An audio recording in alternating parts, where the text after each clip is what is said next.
Wednesdays at 4 p.m., a weekly family holiday begins. Pizza Wednesday. I save the edit in progress, sign off for the editing workday, and make my way to the kitchen. Ingredients are few: local flour and maple syrup, warm water, yeast, some garlic if I'm feeling festive, and a fat of some kind. Melted butter, avocado oil, even a bit of shake cheese. We like a blend of Parmesan and Asiago. Into the bowl they go first for initial incorporation, then onto a floured surface where the dough is kneaded by hand before setting in a warm place to rise. Wednesdays are for homemade pizza and professional wrestling. I've been making pizza dough every Wednesday for nearly 5 years, and my now 7-year-old loves my homemade pie so much, pizza is ruined for her everywhere else, except for Little Caesars. She loves their damn crazy puffs. While she helps me with the dough or other preparations occasionally, both she and my partner like when I handle Mom's pizza. It tastes better because it's special, they tell me. Even though I make a lot of food from scratch or by hand, something about pizza just does it for my family. Wednesday evenings, we slow down and, accepting a pub shift for my partner or I, though we have workarounds too, make intentional effort to enjoy each other. My love language is probably food. I love to feed people. My partner will support this level of love language self-awareness if you ask him. Should you be welcomed into my home, I want to feed you. There have been times, of course, when we've had visitors and lean snack choices, or times I've not put out snacks at all because my hair is on fire or for various other reasons, but those occasions are exceptions. In my old life, feeding friends and family happened on football Sundays.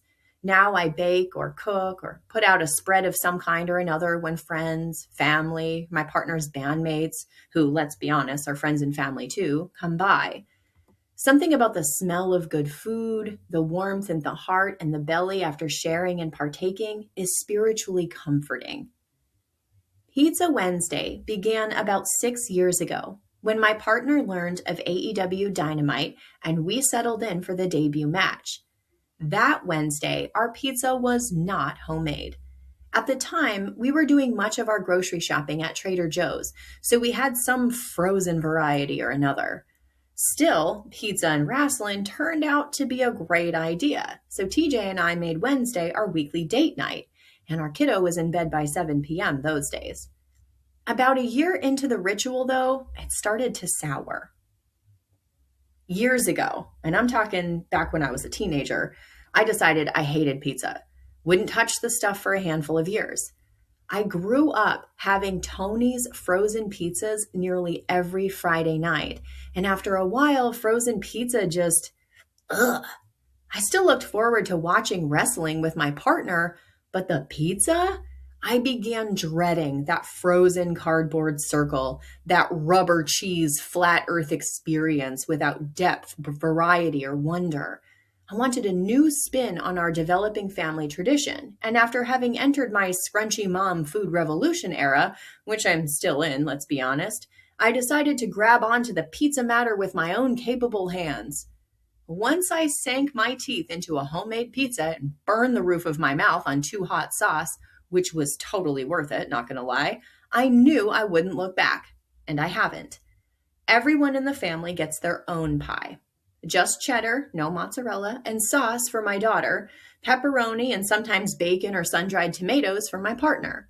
My pizza toppings, though, tend to be more polarizing. I like an extra savory something on my pie. Green olives, never black, yuck. Dill pickles, pineapple, and zucchini relish have all had pie time. Sometimes I add a meat, usually turkey bacon, sometimes turkey pepperoni or shredded chicken from the fridge. And I like a good shake on of some Cosmos dry rub. Dirty Bird is chef's kiss, or a solid drizzle of barbecue sauce. I love condiments more than any other person I know. The variety and creativity I practice with pizza is a reward in itself. Not every Pizza Wednesday is perfect, of course. I've burned pies, forgotten toppings, or underbaked pizzas that lay limp on our plates, resigned to the fork rather than the fingers. When I began shifts at the local pub, I worked through a couple Pizza Wednesdays. My partner more recently has been exceptionally late for Pizza Wednesday due to pub shifts. When I'm not home, my partner takes the kiddo for Little Caesars. Those damn crazy puffs, I tell you. Because we can't eat mom's pizza without mom. When my partner is out, I proceed as usual, except I time his pizza timer closer to when I expect him home, and we still settle in for dynamite together after that. Still, despite the occasional hiccup or work night out, Pizza Wednesday, imperfect as it may be, is a household tradition to which we look forward. Wednesday is the middleest day, the speed bump in the week, and it has been an especially busy day for me for the past several weeks, a catch-up day when everything seems to happen at once. Early book coaching call, touching multiple manuscripts, 4 just last week, and editing or assessing books or stories until 4 p.m. when dough making begins. I finish roughly 20 minutes before my partner departs for his evening in the pub kitchen. The only time I have with him and my daughter together on Wednesdays, even though I work from home and my kiddo is enrolled in homeschool. We orbit each other like satellites. Without the ritual, Wednesdays could easily slip away from us, become a day of shuffling along with the machine. We make Wednesdays work for us because we all look forward to professional wrestling.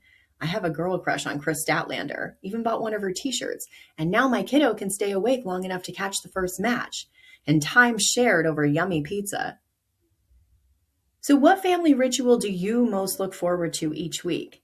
Or if you haven't started a weekly family ritual yet, what the hell is stopping you? Despite the morning to evening packed schedule of Pizza Wednesday, I managed to write about our weekly pizza ritual by hand while standing at the kitchen counter in my apron and putting together 3 pies. Elizabeth Gilbert, in her book Big Magic, suggested I treat my writing like a love affair. And thanks for the book rec, Sid Minerick at Make Your Impact on Substack. I'll put a link to her blog in the comments for you.